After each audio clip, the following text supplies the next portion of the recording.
வணக்கம். தீபாவளி நல்வாழ்த்துக்கள். இதுவும் என் சிறு படைப்பே. காலங்கள் மாறினாலும் நாம் கொண்டாடும் பண்டிகைகள் தீபாவளியைப் போல் எதுவும் மாறாது. மாப்பிள்ள, பார்த்து பட்டாசு வெடிங்க. இது என் தாயின் குரல். எல்லாம் நான் பார்த்துக்கிறேன் மச்சான். அடுத்தது நீங்கள் தான் பெரிய வெடிகள் எல்லாம் வெடிக்கணும். இது என் அப்பாவின் குரல். என்ன மாப்பிள்ள, பயமா? என் தங்கச்சியை விடவா இந்த வெடி உங்களை அச்சுறுத்த போகுது? இது இன்னொரு தாய்மாமனின் குரல்.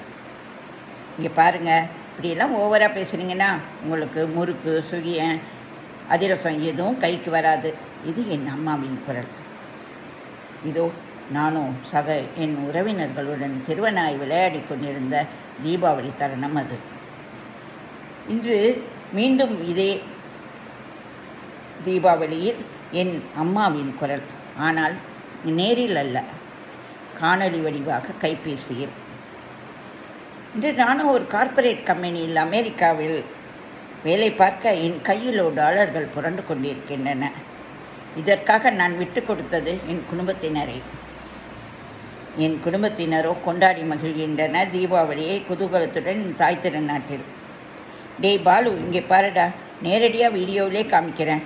உங்கள் அப்பாவும் மாமாவும் இன்னும் சின்ன பிள்ளையாட்டம் ஓடி போய் பட்டாசு வெடிக்கிறதை பாரு என்றாள் அம்மா சிரித்து கொண்டே. அங்கே என் சொந்தங்கள் கைகளில் இருந்த அதிரசமும் முறுக்கும் என்னை எட்டி பார்த்தன. உனக்கு வேண்டுமா என்பது போல்.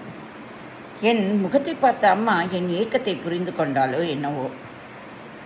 டே பாலு, அகிலாவை இந்த வருஷமாவது எண்ணெய் சட்டியை அடுப்பில் வச்சு கொஞ்சம் பலகாரத்தை சுட சொல்லுடா என்றாள் அம்மா.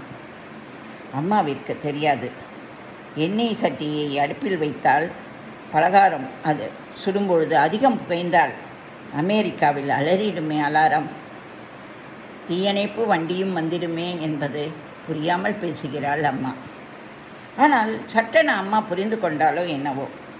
வேண்டாமடா, நானே அனுப்புகிறேன் உனக்கு தேவையான பலகாரங்களை என்றால் பார்சலில். வேண்டாம் அம்மா, விலை அதிகமானாலும் இங்கேயே எல்லாமே கிடைக்கிறது, நம் சொந்தங்களை தவிர என்றேன் நான். என் மனதிலோ ஏக்கம். ஆனால் என் உள்ளம் ஏங்குகிறது அம்மாவின் தீபாவளி பலகாரங்களை சாப்பிட. பெரியவர்களின் காலை தொற்று அன்று ஆசீர்வாதம் வாங்கி அவர்கள் தரும் 50-100 ரூபாயை பெரும்பொழுது நமக்குள் ஏற்படுமே மகிழ்ச்சி, அதையெல்லாம் இழந்து விட்டோமே என்று என் மனம் ஏங்குகிறது. இதோ அழைப்பு மணி அடிக்கும் சத்தம். விரைந்து சென்றேன் வாசலுக்கு. அங்கே என் தாய் திருநாட்டை சேர்ந்த ஒரு